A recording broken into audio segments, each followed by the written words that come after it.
Michigan lawmakers started introducing bills this week to repeal a host of abortion laws. It's called the Reproductive Health Act, and it aims to remove barriers that advocates say can limit patient access to abortion.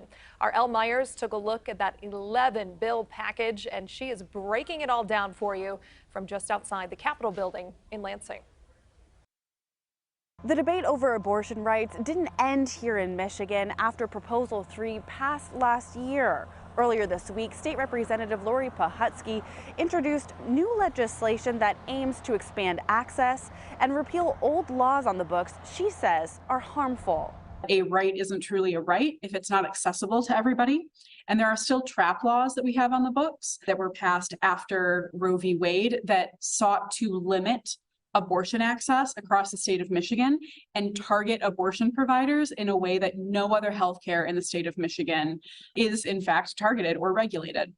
So we are seeking to make sure that that constitutional right is accessible and affordable to everyone. Her legislation is an 11 bill package that, if passed, would remove some of the barriers pro-abortion advocates see in the current system, like removing the 24-hour waiting period to receive an abortion, allow Medicaid to cover pregnancy-related care, including abortion, and remove medically unnecessary regulations.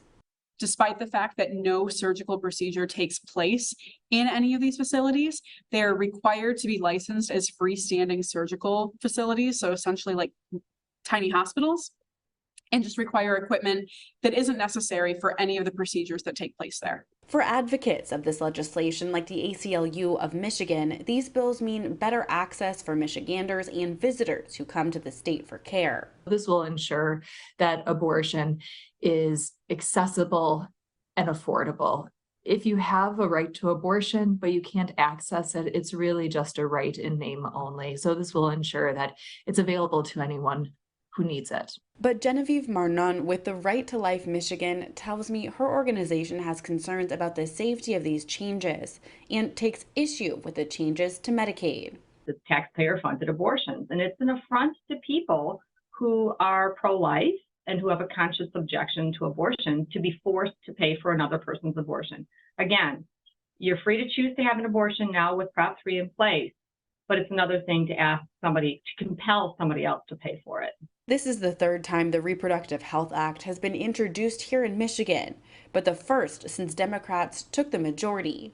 Pahutsky and advocates tell me they're hopeful this time around. Reporting in Lansing, I'm Elle Myers, CBS News, Detroit.